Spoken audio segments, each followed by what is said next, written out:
Assalamualaikum warahmatullahi wabarakatuh. Sebagai daerah yang pernah dikuasai oleh kerajaan-kerajaan Islam, tidaklah mengherankan bahwa Islam tetap menjadi agama yang paling dominan di Timur Tengah hingga saat ini. Namun, dominasi Islam tidak berarti bahwa kawasan tersebut sepenuhnya terbebas dari keberagaman agama. Sebenarnya, ada beberapa kelompok masyarakat di beberapa wilayah yang menganut agama lain. Yang menarik karena agama-agama ini bukan Yahudi atau Nasrani, namun jika diperhatikan, memiliki kesamaan dengan Islam. Agama apa sajakah yang dimaksud? Tonton dan simak video ini hingga akhir. Salah satu kepercayaan yang cukup dikenal di kalangan masyarakat Timur Tengah saat ini adalah Zoroastrianisme. Agama ini menjadi salah satu kepercayaan yang telah ada sejak zaman Persia kuno. Diperkirakan agama ini telah ada sejak 4000 tahun yang lalu, sehingga Zoroastrianisme dipercaya sebagai salah satu agama tertua di dunia yang meyakini konsep monoteisme atau penyembahan kepada Tuhan yang satu. Selain itu, agama ini juga memiliki seorang nabi yang bernama Zoroaster atau Zarathustra. Sosok tersebut disebut sebagai pendiri agama tersebut yang mengajarkan penyembahan terhadap Ahura Mazda, Tuhan yang mereka yakini, meskipun kurang dikenal di dunia. Zoroastrianisme masih bertahan hingga saat ini, terutama di beberapa bagian Iran dan India, meskipun jumlah penganutnya tidak banyak, hanya sekitar 100.000 hingga 200.000 jiwa. Beralih dari Zoroastrianisme, kita melihat keberadaan sebuah agama yang dikenal sebagai Samaritanisme atau agama Samaria. Agama ini muncul melalui pemisahan diri dari agama Yahudi. Kepercayaan ini didasarkan pada ajaran Nabi Musa alaihissalam, dengan Taurat asli sebagai kitab yang dipegang teguh dalam konsep ajarannya. Samaritanisme juga meyakini bahwa Tuhan hanyalah satu, yaitu Yahweh, yang diakui oleh seluruh Nabi Ibrani. Penganut agama Samaritanisme terutama terdapat di tepi barat Gunung Gresik, yang dianggap sebagai tempat suci karena di sana Nabi Ibrahim hampir mengorbankan Nabi Isa. Meskipun jumlah penganutnya diperkirakan hanya sekitar 700 orang hingga hari ini, Samaritanisme tetap merupakan agama lokal yang relevan. Selain Zoroastrianisme dan Samaritanisme, ada lagi kepercayaan yang memperkaya keragaman agama di Timur Tengah, yaitu agama Druze atau Druzi. Agama ini mulai berkembang sejak abad ke-10, pada masa kekuasaan Syiah Islamiyah, dan didirikan oleh tokoh yang disebut Muhammad Ad-Razi, meskipun ada sumber yang menyebutkan pendirinya adalah Hamzah bin Ali Salah. Salah satu fitur utama agama ini adalah penyatuan unsur Islam dengan filsafat Yunani. Para penganutnya mengagumi Aristoteles dan Plato, sementara tetap mempertahankan konsep keesaan Tuhan. Mereka juga percaya pada reinkarnasi setelah kematian dan memandang kitab suci Al-Hikmah atau surat-surat kebijaksanaan sebagai pedoman rohani. Meskipun agama ini kurang terkenal, diperkirakan jumlah pengikutnya mencapai 450.000 orang, tersebar dari Suriah hingga Lebanon dan Israel. Selanjutnya, kawasan Timur Tengah juga dihuni oleh penganut kepercayaan Yazidisme. Agama ini muncul dari perpaduan ajaran Syiah dan Sufi Islam, yang dipraktikkan oleh seorang tokoh bernama Yazidi. Meskipun meyakini Tuhan yang Maha Esa, keyakinan agama ini memiliki ciri khas yang unik.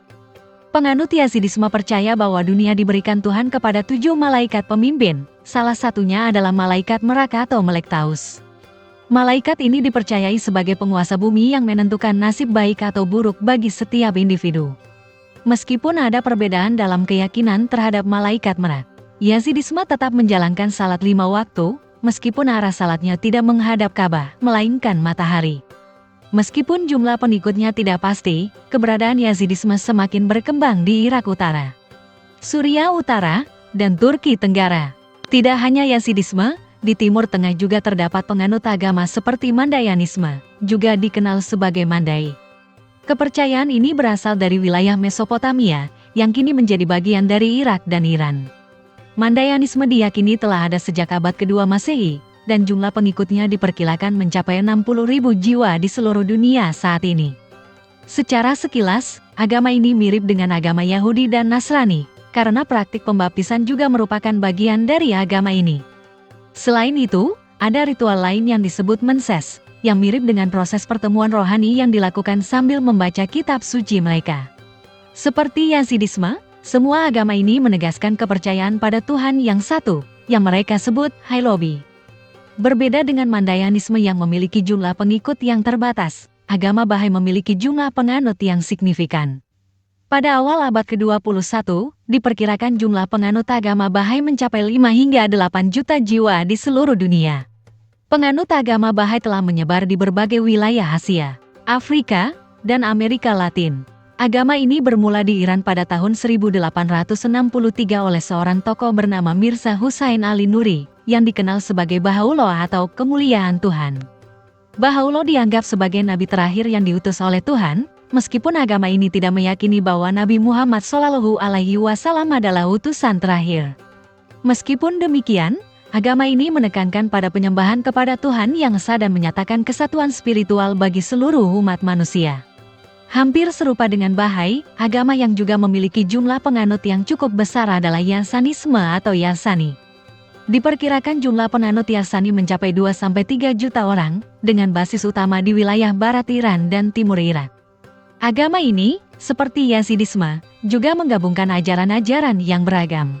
Didirikan oleh Sultan Sahak pada abad ke-14 di Iran Barat, Yarsanisme didasarkan pada pengalaman spiritual. Meskipun meyakini bahwa Tuhan adalah satu-satunya, menciptakan bumi dan segala isinya, agama ini juga mempercayai bahwa Tuhan kadang-kadang muncul kembali dalam bentuk reinkarnasi. Mereka juga percaya bahwa seseorang harus berpindah tempat hingga 1001 kali untuk mencapai kesempurnaan dan menyatu dengan Tuhan. Sebagai agama yang lebih terkini, Sabakisme juga menjadi salah satu kepercayaan lokal di Timur Tengah. Sabakisme mengikuti ajaran tentang kepercayaan dan amalan kesabaran. Pendiri agama ini, Saba, adalah keturunan Syiah pada abad ke-13, meskipun ada yang menyebutkan bahwa ia berasal dari Turki. Penganut Sabakisme terutama berada di Irak Utara. Namun, jumlah penganutnya di seluruh dunia terlihat seperti Islam, karena sebagian besar mengidentifikasi diri mereka sebagai Syiah, meskipun ada juga yang mengaku sebagai Sunni. Sabakisme menggabungkan unsur tasawuf dengan tafsiran Sabat tentang realitas ketuhanan. Meskipun mereka percaya pada Tuhan yang satu, agama ini memiliki perbedaan signifikan dengan Islam. Teks utama agama mereka adalah Kitab Al-Manaqib, sebuah buku kisah teladan yang ditulis dalam bahasa Turki. Demikian pembahasan kali ini. Semoga bisa bermanfaat untuk kita semua. Amin ya rabbal alamin. Jika kamu memiliki pendapat terkait pembahasan kali ini, tulis pendapat kamu di kolom komentar di bawah ya. Terima kasih telah menonton video ini. Jika kamu menyukai konten ini, jangan lupa untuk like, share, dan subscribe ya. Terima kasih dan sampai jumpa dalam video berikutnya.